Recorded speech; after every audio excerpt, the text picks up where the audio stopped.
அனைவருக்கும் வணக்கம். சிவி பயண வலைவலிக்கு உங்களை அன்புடன் வரவேற்கிறேன். இந்த காணொலியில் நம்ம என்னுடைய ஒரு நாள் வேலை அலுவலகம் எப்படி இருக்கும், என்னோடய ஒரு நாள் வேலை என்னென்னலாம் பண்ணுவேன், எங்கெல்லாம் போவேன், காலையிலேருந்து மாலை வரைக்கும் என்னெல்லாம் பண்ணுவேன், ஒரு வேலை நாள் எப்படி இருக்கும் அப்படிங்கிறத பார்ப்போம். ஏடா வேலை நாள்னு சொல்லிட்டு வண்டி நிறுத்துகிற இடத்துலேருந்து ஆரம்பிக்கிறேன்னு பார்க்காதீங்க. இங்கே தான் காலையில் தினைக்கும் வந்து வண்டி நிறுத்துவேன். வண்டி நிறுத்துகிற இடத்துக்குன்னு இந்த ஊரில் ஒரு கதை இருக்குது. பெரும்பாலும் வந்து கோப்பனேகன், டென்மார்க் தலைநகரம் கோப்பனேகனில் வேலை செய்கிறவங்களுக்கு அவங்களோட நிறுவனம் வந்து வண்டி நிறுத்துறதுக்கு இடங்களை தராது. அதனால் என்ன பண்ணுவாங்கன்னா, தன்னோட சொந்த வண்டியில் வர்றவங்கெல்லாம் மாதத்துக்கு 15,000 20,000 ரூபா வரைக்கும் செலவு பண்ணி தான் வண்டி நிறுத்துறதுக்கு வாடகை கொடுத்துக்கிட்டு இருக்காங்க. அந்த மாதிரி தான் ஏன்னா இங்கே இடம் இருக்காது, இட நெருக்கடி. கோப்பனேகன் வந்து நிறைய ஐரோப்பிய தலைநகரங்கள் மாதிரி கோப்பனேகன்லேயும் இட நெருக்கடி இருக்கிறதுனால காசு கொடுத்து தான் வந்து சொந்த காசை கொடுத்து தான் வண்டி நிறுத்தணும். அப்படி இல்லைன்னா மகிழுந்தில் வராதிங்க, மிதி வண்டியில் வாங்க, இல்லை பேருந்தில் வாங்க அப்படின்னு சொல்லிடுவாங்க. அதனால் 15,000 ரூபா 20,000 ரூபா நமக்கு மிச்சம். ஏன்னா எங்கள் நிறுவனத்தில் வந்து எனக்கு வண்டி நிறுத்துறதுக்கு இடம் கொடுத்துருக்காங்க. நான் எப்போ வந்தாலும் ஆண்டுக்கு 365 நாளைக்கு இந்த இடத்துல வண்டி நிறுத்திக்கலாம். இது வந்து எங்கள் நிறுவனத்தோட இடம் கிடையாது. எங்கள் நிறுவனத்துக்கு எதிரில் இருக்கிற ஒரு வணிக வளாகத்துடைய வண்டி நிறுத்துகிற இடம். அதில் அவங்க வாடகைக்கு வாங்கி எங்களுக்கு கொடுத்துக்கிட்டு இருக்காங்க. இந்த ஃபீல்ஸ் வணிக வளாகத்துடைய P4 அந்த வண்டி நிறுத்துறதுலேருந்து தான் வரேன். இங்கேருந்து வந்து இந்த வணிக வளாக கட்டடத்தை தாண்டி அந்த பக்கம் போனால் தான் என்னோடய அலுவலகம் இருக்கும். தினைக்கும் இப்படி தான் காலையில் வந்து வண்டியை நிறுத்திட்டு ஒரு 7-8 மணிக்கு வருவேன். வண்டியை நிறுத்திட்டு இது வழியாக தான் நடந்து போவேன். இது வந்து ஒரு பெரிய டென்மார்க்லேயே இது ஒரு பெரிய வணிக வளாகம்னு சொல்லலாம். நிறைய துணி கடைங்க, பொம்மை கடைங்க, மளிகை கடை, உணவகங்கள், அந்த மாதிரி எல்லாமே இங்கே இருக்குது. இதை தனியாக சுற்றி காட்டுறதுக்கே ஒரு நாள் ஆகும். நான் பெரும்பாலும் இங்கே போய் ரொம்பலாம் சுற்றினதில்லை. எப்போவாச்சும் வீட்டிலேருந்து சிந்து, பாப்பா, பாரி எல்லாம் வந்தாங்கன்னா இங்கே கூட்டிகிட்டு வந்து சுற்றுவோம். மற்றபடி வேலைக்கு நான் இதை அப்படியே கடந்து நேராக போயிடுவேன். இங்கே நல்லா எப்பயுமே கூட்டம் இருக்கும். நம்ம வந்து சொல்லவே வேணாம், வணிக வளாகம். அதுவும் இன்றைக்கி சனிக்கிழமை, அதனால் நிறைய கூட்டங்கள், சின்ன பசங்க எல்லோரும் சுற்றிக்கிட்டு இருக்காங்க. ஒன்றும் இல்லை, அங்கேருந்து ஒரு 100 அடி ஒரு 10-15 கடைகளை தாண்டினோம்னா நான் இந்த கட்டடத்தோட இந்த பக்கம் வந்துடலாம். இறங்கினோடனே இந்த பக்கம் சாலையை கடந்து நம்ம அலுவலகத்துக்கு போவோம். டென்மார்க்கில் இருக்கிற ஒரு பல்பொருள் அங்காடி. ஏன்னா இந்த இதில் வந்து மளிகை பொருள் மட்டும் இல்லை, நமக்கு வந்து துணியிலேருந்து பொம்மைகள்லேருந்து மிதிவண்டி, இல்லாட்டினா தொலைக்காட்சி பெட்டி, இந்த மாதிரி நிறைய பொருட்கள் இங்கே வச்சு விற்கிறாங்க. அதனால் இங்கே ஓரளவுக்கு எல்லா பொருளுமே கிடைக்கும்னு வச்சுக்கோங்களேன். அலைபேசியிலேருந்து கணினியிலேருந்து எல்லாமே கிடச்சிரும் இந்த இடத்துல, இந்த கடையில். அந்த வணிக வளாகத்துலேருந்து அப்படியே வெளியே வந்தோம்னா எதிர்க்க நம்ம கட்டடம். இந்த கட்டடம் முழுக்க எங்கள் அலுவலகம் கிடையாது. இந்த கட்டடத்தில் ஒரே ஒரு தரைத்தளத்தில் ஒரு 25 பேர் வேலை செய்யக்கூடிய ஒரு அலுவலகம் தான் அது.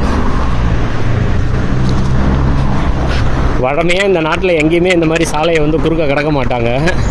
ஆனால் இந்த ஒரு இடத்துல வந்து நடந்து எல்லோரும் தேய்ச்சி வச்சுருக்காங்க. ஏன்னா இந்த கட்டடத்தில் இருந்து இந்த பக்கம் வந்து ஒரு கிட்டத்தட்ட ஒரு 500 பேருக்கு மேலே வேலை செய்கிறாங்கன்னு வச்சுக்கோங்களேன். இந்த பக்கம் இந்த ஒரு கட்டடம் மட்டும் இல்லை, ஒரு 3 கட்டடம் இருக்குது. இதுக்கு மேலே நிறைய நிறுவனங்கள் இருக்குது. அது போக இந்த பக்கம் வந்து அந்த வண்ணமாக இருக்குது பாருங்கள், அது வந்து கல்லூரி மாணவர்களுக்குன்னு தங்குறதுக்கான இடம், குடியிருப்பு. அதனால் நிறைய பேர் வருவாங்க. பழமையாக வந்தோம்னா இதுக்குள்ளே நேராக திறந்துருக்கும். 8 மணிலேருந்து 5 மணிக்குள்ளே வந்தோம்னா திறந்துருக்கும், திங்கள்லேருந்து வெள்ளி வரைக்கும். இப்போ நம்ம சனிக்கிழமை வந்திருக்கிறதுனால நம்மளோட அட்டையை பயன்படுத்தி தான் உள்ளே போகணும். உள்ளே நுழைஞ்ச உடனே நம்ம உணவகம்தான் இருக்கும்.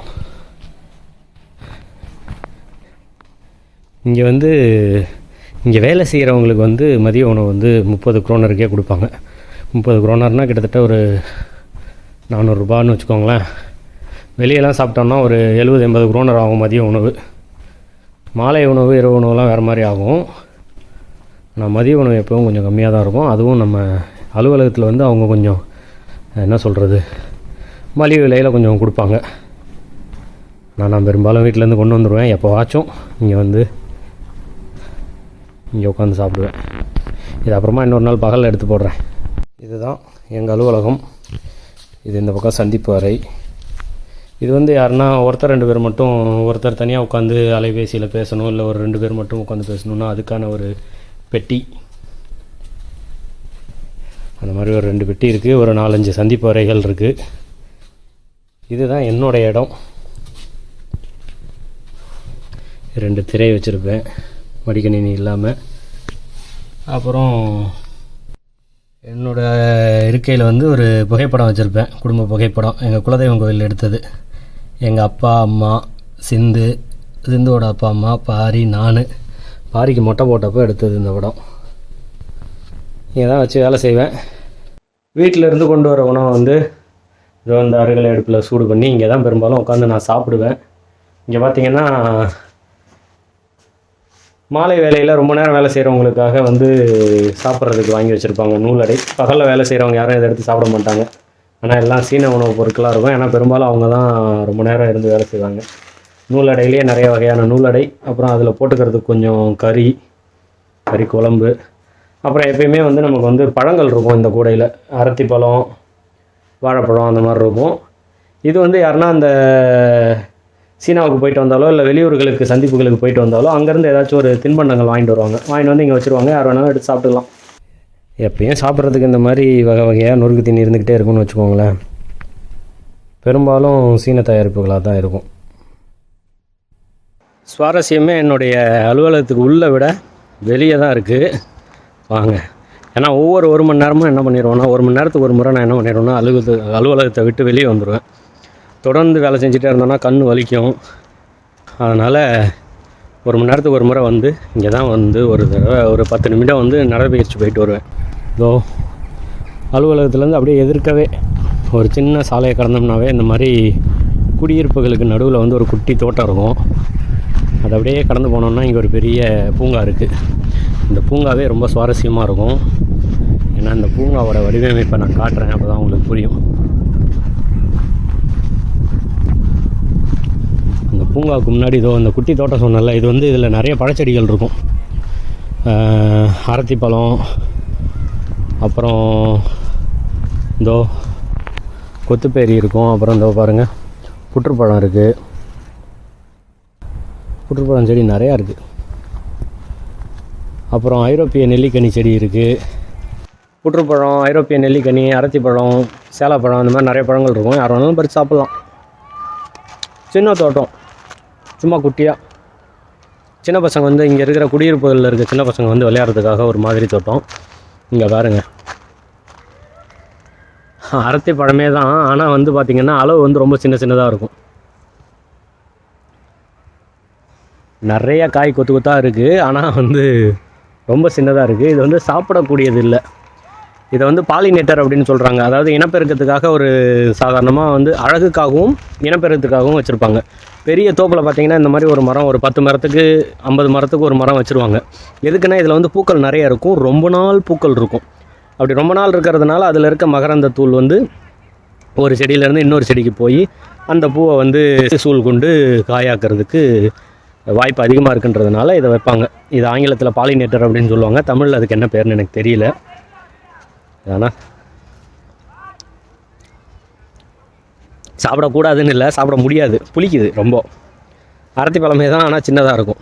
இந்த இடத்துல எதுக்கு வச்சுருக்காங்கன்னா அழகுக்காக அதை வச்சுருக்காங்க. இங்கே பாருங்கள், இதான் நான் சொன்ன பூங்கா. வழமையாக பூங்கானாலே ஐரோப்பியா முழுக்க, இல்லாட்டினா டென்மார்க்கில், வட ஐரோப்பிய நாடுகள் முழுக்க எப்படி இருக்கும்னா வந்து சமமான புல்வெளிகளாக இருக்கும். ஆனால் இந்த இதை பார்த்திங்கன்னா அந்த மாதிரி சமமான புல்வெளியாக இல்லாமல் பல்வேறு வகையான புற்களை வளர்த்து, புதர்களை வளர்த்து அப்படி வச்சுருப்பாங்க. ஏன் அப்படின்னா இந்த மாதிரி பல்லுயிர் பெருக்கத்துக்காக வச்சுருக்காங்க. இவங்களும் இந்த இடத்துல வந்து பூங்கா வந்து முதல்ல ஆரம்பிக்கும் போது எல்லாமே வந்து சமதளமான புல்வெளியாக தான் இருந்தது. ஆனால் அதில் வந்து நிறைய உயிர்கள் வளர முடியல, வாழ முடியல. செடிகளும் சரி, அதே மாதிரி வண்டினங்களும் சரி, பூச்சி இனங்களும் சரி நிறைய வளர முடியலன்னு சொல்லிட்டு என்ன பண்ணிட்டாங்கன்னா இந்த மாதிரி இதெல்லாம் பார்த்தா தானாக முளைச்ச மாதிரி இருக்கும். ஆனால் இவங்க திட்டமிட்டு இந்த மாதிரி பல்வேறு வகையான புற்கள் இருக்கணும், செடிகள் இருக்கணுன்றதுக்காக திட்டமிட்டு விதைச்சிருக்காங்க இந்த செடியை. ஏன்னா அந்த மாதிரி தானாக முளைக்கிறதெல்லாம் காணாமல் போயிடுச்சு. இவங்க எல்லாத்துலேயும் மருந்தடித்து களைகள் எல்லாத்தையும் நீக்கி வெறும் புற்கள், சிறு புற்களை மட்டும் வளர்த்து வச்சதன் விளைவாக என்ன ஆயிடுச்சுன்னா நாடு முழுக்க இந்த மாதிரி பல்லுயிர் செடிகள் வந்து இல்லாமல் போய் அதனால் பூச்சி இனங்கள், வண்டு இனங்கள்லாம் குறைஞ்சி போய் அப்படி ஒரு சூழலுக்கு ஒரு பெரிய கேடு வருது அப்படின்னு சொல்லிட்டு இப்படி மாற்றிருக்காங்க. இதோ வழமையாக ஒரு பூங்கான்னா இப்படி தான் இருக்கும். சமமான புற்களை வச்சு அப்பப்போ ஒரு 15 நாளைக்கு ஒரு முறை வெட்டி இந்த மாதிரி வச்சுருப்பாங்க. ஆனால் இப்போதைக்கு இவங்க எப்படி மாற்றிக்கிட்டு இருக்காங்கன்னா இந்த மாதிரி மாற்றிக்கிட்டு இருக்காங்க. ஒரே இன புற்கள் மட்டும் இல்லாமல் பல்வகையான புற்கள் செடிகள் எல்லாம் வச்சதுனால இங்கே பாருங்க நிறைய சின்ன சின்ன பூச்சி எல்லாம் மேய்ஞ்சிட்ருக்கு. இவங்க இப்படி இந்த மாதிரி பூச்சிகள் எல்லாம் வரணும் அப்படிங்கிறதுக்காகவே இதை வச்சுருக்காங்க. அங்கங்கே இந்த பூங்காவில் பார்த்திங்கன்னா இந்த மாதிரி விளையாடுறதுக்கு கூடைப்பந்து, அப்புறம் அந்த வாலிபாலுக்கு என்னென்னு தெரியலையே, திரைப்பந்தா, யாராச்சும் தெரிஞ்சவங்க சொல்லுங்கப்பா. வாலிபால்னால் என்னென்னு கண்டுபிடிச்சிட்டேன், கரப்பந்தாட்டம். அந்த மாதிரி கரப்பந்தாட்டம் ஆடுறதுக்கு, அப்புறம் இந்த கால்பந்து விளையாடுறதுக்கு அந்த மாதிரிலாம் இடங்கள் இருக்கும். அதுபோக இந்த மாதிரி அந்த சமமான பொருட்களும் இருக்கும். அப்புறம் இப்போ புதிதாக உருவாக்கப்படுற அந்த பல்வேறு வகையான புற்கள் அதுவும் இருக்கிற இதுவும் இருக்கும். இங்கே தான் 1 மணி நேரத்துக்கு ஒரு முறை வந்தோன்னா இந்த பெரிய பூங்காவை சுற்றி வர்றதுக்கு எனக்கு ஒரு 10-15 நிமிடம் ஆகும். 1 மணி நேரத்துக்கு ஒரு முறை இல்லைன்னா 2 மணி நேரத்துக்கு ஒரு முறை அப்பப்போ வருவேன்னு வச்சுக்கோங்களேன். எழுந்து வந்தேன்னா இந்த இதை முழுதாக ஒரு வட்டம் அடிச்சுட்டு சுற்றிட்டு அதுக்கப்புறம் போய் திரும்ப உட்காந்து வேலையை தொடருவேன். மாலையில் இந்த இடம் வேறு மாதிரி இருக்குது. பகலில் வந்தோன்னா இன்னும் அங்கங்கே வந்து பள்ளி சிறுவர்கள்லாம் விளையாண்டுக்கிட்டு இருப்பாங்க. அப்புறம் தாய்மார்கள்லாம் வந்து சிறு குழந்தைய வச்சுருக்க தாய்மார்கள்லாம் வந்து அங்கங்கே உட்காந்து குழந்தைகளோட விளையாடிட்டு இருப்பாங்க. இந்த மாதிரி நிறைய பேர் இருப்பாங்க. கலகலப்பாக இருக்கும் இந்த இடமே. அதுபோக இந்த பூங்காவில் எனக்கு இன்னொரு விஷயம் பிடிச்சது என்னென்னா, உயிர் வேலி இல்லாமல் இந்த மாதிரி இந்த மக்கு வேலி இந்த இதுவும் வச்சுருப்பாங்க. இது எதுக்குன்னு பார்த்தீங்கன்னா, இங்கே இருக்கிற மரங்களில் உடையிற கிளைகள் வெட்டுற கிளைகள்லாம் ஏன் எங்கேயோ தூக்கிட்டு போய் போடணும், அதை அங்கங்கே அப்படியே வந்து இந்த மாதிரி அமைப்பை வச்சு இப்படி போட்டோம்னா இது வந்து பூச்சிகளுக்கு இனப்பெருக்கத்துக்கான ஒரு இடமாகவும் இருக்கும், பெரிய பெரிய வண்டுகளுக்கு. அதுபோல் இது இங்கே மக்கி உரமான உடனே இந்த செடிகளுக்கு எடுத்து தூவி விட்டுருவாங்க. அந்த மாதிரி 2 பக்கமும் கட்டைகளை நட்டு இவங்க வெட்டுற துண்டுகள் எல்லாம் நடுவில் போட்டுருவாங்க. இந்த பக்கம் இருந்து பார்த்தா நல்லா தெரியும். பார்த்திங்கன்னா அந்த இடது பக்கமும் வலது பக்கமும் 2 கட்டையை நட்டுட்டு நடுவில் அந்த உடைப்படுற கிளைகள் எல்லாத்தையும் வச்சுட்டாங்க. அதனால் நம்ம இதை ஒரு இடத்துலேருந்து இன்னொரு இடத்துக்கு எடுத்து கொண்டு போகிற செலவு, அந்த எரிபொருள் மிச்சம். அதுபோக அந்த பூச்சிகளுக்கும் வண்டுகளுக்கும் வந்து அது ஒரு வாழ்விடமாகவும் இருக்கும். அதனை மாதிரி ஏன்னா நான் ஏற்கனவே சொன்னேன், இந்த பல்வேறு வகையான புற்கள்னு சொன்னல, அதெல்லாம் வந்து பூச்சிகள் சாப்பிட்றதுக்கு. ஆனால் அது வந்து தங்கணும்ல, தங்கிறதுக்கு இந்த மாதிரி ஒரு மரப்பொந்து, புதர், இந்த மாதிரி உடைஞ்ச மரங்கள் இதெல்லாம் வேணும்ல, அதுக்காக இந்த இதை வச்சுருக்காங்க. அங்கங்கே கால்பந்து ஆடுற இடம், எதற்கு ஒரு சின்ன குழம்பி கடை, அப்புறம் சிறுவர்கள் விளையாடுறதுக்கு தேவையான சில பல விஷயங்கள். பேரிக்காய் மரம் இருக்குது, ஆனால் எல்லாம் சின்ன சின்ன பேரிக்காயாக இருக்குது. இது ஆனால் இன்னும் பெருசாகும். நான் முன்னாடி காட்டின அரத்தி பழம் மாதிரி கிடையாது, இது நல்லா பெருசாகவே ஆகும். ஆனால் இன்னும் நாளாகும். அதுக்கு ஒரு 4-5 பேரிக்காய் மரம் அந்த மாதிரி வச்சுருக்காங்க. இந்த பக்கம் பார்த்திங்கன்னா புதர் மண்டி கிடக்கிற மாதிரி இருக்கும். இதுவும் வந்து இயற்கையாக தானாக வந்தது கிடையாது. இவங்க திட்டமிட்டு இங்கே ஒரு மரத்தை வெட்டி உடச்சி இப்படி போடணும், அது வந்து மக்கி இந்த இடத்துல சில பல உயிர்களுக்கு வாழ்விடமாகணும் அப்படின்னு திட்டமிட்டு இங்கே போட்டிருக்காங்க. அதே மாதிரி இந்த செடிகளுமே அந்த மாதிரி தான். இது பார்க்குறதுக்கு சும்மா தானாக முளைஞ்ச மாதிரி கிடக்கு. இந்த மாதிரி இருந்ததெல்லாம் அழிச்சிட்டு சமதளமாக புற்களாக மாற்றினதுனால திரும்ப இதெல்லாம் செயற்கையாக இவங்க வடிவமைச்சு கொண்டு வந்து நட்டு வச்சு விதைகளை தூவி வச்சுருக்காங்க. நம்ம இப்போ என்ன பண்ணிகிட்ருக்கோம்னா, அடுக்குமாடி குடியிருப்புகளுக்கு இடையில் வந்து இவங்க 20-30 ஆண்டுகளுக்கு முன்னாடி என்ன பண்ணாங்களோ அதை பண்ணிக்கிட்டு இருக்கோம். அதாவது சமமான புற்களை வளர்த்து வெறும் ஒரே இனமான புற்களை வளர்த்து வச்சுக்கிட்டு இருக்கோம். ஆனால் இவங்க அது மாதிரி வந்ததுனால வந்த தீமைகளை உணர்ந்துட்டு திரும்ப இந்த மாதிரி ஆக்கிக்கிட்டு இருக்காங்க. பல புற்கள், பல வகையான செடிகள் இருக்கணும், பல்லுயிர்கள் இருக்கணும் ஒரு நிலம் அப்படின்னா அப்படின்னு. ஒருவேளை இது இல்லை, நம்ம மகிழுந்தில் வரல அப்படின்னா நான் வந்து தொடர்வண்டியில் வருவேன். தொடர்வண்டி நிலையமும் வந்து இந்த அலுவலகத்துடைய ஒரு பக்கத்தில் இருக்குது. இதோ இங்கே ஒரு மேலே பாலம் தெரியுது பாருங்கள், இது வந்து அந்த தொடர்வண்டியோட ஒரு பாலம் தான். இது வழியாக வந்தும் நான் அலுவலகத்துக்கு வருவேன். இதோ தொடர்வண்டி போகுது பாருங்கள். அந்த பூங்காவை விட்டு அப்படியே வெளியே இந்த பக்கமாக வந்தோன்னா அப்படியே நகரமயமாக இருக்கும். இதெல்லாம் வந்து குடியிருப்புகள், அப்புறம் சின்ன சின்ன அலுவலகங்கள் இருக்க இடம். தொடர்வண்டி நிலையம் அப்படியே போனோன்னா இடது பக்கம் இருக்கும். இதெல்லாமும் அரத்தி பழம் தான், ஆனால் இதெல்லாம் எதையும் சாப்பிட முடியாது. இதெல்லாம் இதுக்கு மேலே பெருக்காது. இவ்வளோதான் இதோட அளவே.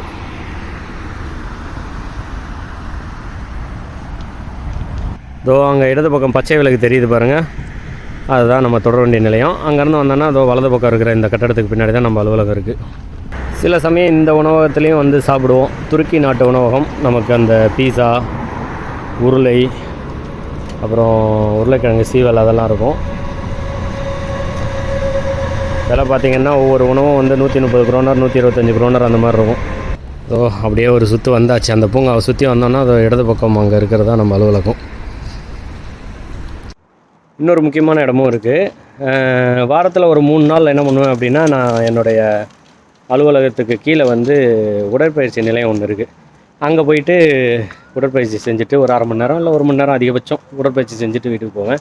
வாங்க அதையும் போய் பார்ப்போம் எப்படி இருக்குது அப்படின்ட்டு.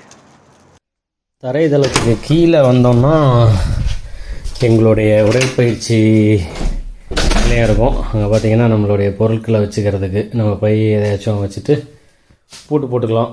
பூட்டு போட்டுட்டு போய் உடற்பயிற்சி செஞ்சுட்டு வந்து எடுத்துகிட்டு போகலாம் பொருட்களை. அதே மாதிரி உடற்பயிற்சி செஞ்சு முடிச்சுட்டு குளிக்கணுன்னா குளிக்கிறதுக்கு ஒரு 3 குளியல் இருக்குது.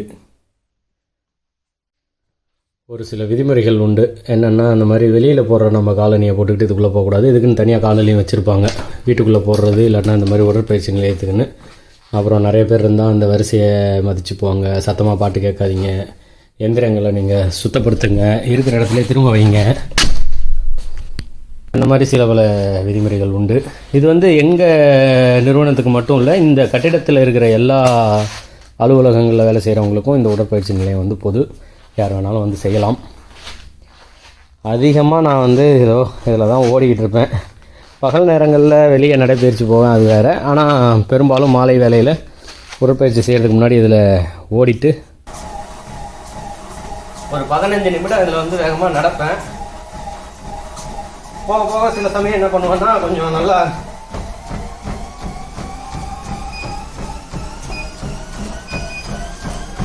நல்ல பயிற்சியான பிறகு இந்த மாதிரி வேகமாக ஓடுவேன் ஒரு நிமிடத்துக்கு. முதுகுக்கு ஒரு 15 போடுவேன். இந்த மாதிரி 3 முறை ஒரு 15 தடவை செய்வேன். வயிற்றுக்கு ஒரு 20, 3 முறை 20. தோள்பட்டைக்கு ஒரு 20, 3 முறை. நெஞ்சுக்கு ஒரு 20.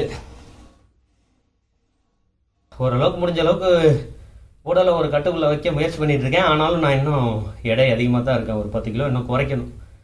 ஏதோ முயற்சி பண்ணிகிட்டு இருக்கேன், பார்ப்போம் எவ்வளோ குறையுதுன்னு. உன்னைய பார்த்தா உடற்பயிற்சி செய்கிற மாதிரி தெரியலையே அப்படின்னு நீங்கள் நினைக்கிறது எனக்கு கேட்குது. நீ உடற்பயிற்சியெல்லாம் செய்ய வேணாம், இங்கே இருக்கிற பொருளெல்லாம் தொடச்சி வச்சுருந்தா கூட ஒல்லியாக இருந்திருப்பேன் அப்படின்னு நீங்கள் நினைக்கிறீங்கன்னு தெரியுது. ஆனால் நான் இந்தளவுக்கு முயற்சி பண்ணி இதெல்லாம் செஞ்ச பிறகும் நான் இவ்வளோ பெருசாக இருக்கேன். இதுவே இதெல்லாம் செய்யாமல் இருந்தேன்னா இன்னும் எப்படி இருப்பேன்னு யோசிச்சு பாருங்கள். என்னோடய வேலை அந்த மாதிரி ஒரே இடத்துல உட்காந்துக்கிட்டு எந்த ஒரு இதுவும் இல்லாமல் கணிப்பொறியிலேயே செஞ்சுக்கிட்டு இருக்கிற மாதிரி. அதனால் பெரும்பாலும் உடலுக்கு வேலையே இல்லாததுனால இந்த மாதிரி ஏதாச்சும் செஞ்சு தான் நம்ம வந்து உடலை ஓரளவுக்காச்சும் கட்டுக்குள்ளே வச்சுருக்கணும். இதுவுமே வந்து இன்னும் நான் வந்து 10 கிலோ அதிகமாக இருக்கேன் என்னோடய உயரத்துக்கு. பொதுவாக இந்த கணக்குக்குள்ளெல்லாம் வரமாட்டேன். நமக்கே தெரியும்ல, வயிறு கொஞ்சம் பெருசாக இருக்குது, இன்னும் எடை கொஞ்சம் குறைஞ்சா நல்லாயிருக்கும் அப்படின்னு. அந்த இது அடிப்படையில் பார்த்தா கூட நான் கொஞ்சம் கூடுதல் எடையில் தான் இருக்கேன்னு எனக்கே தோணும்.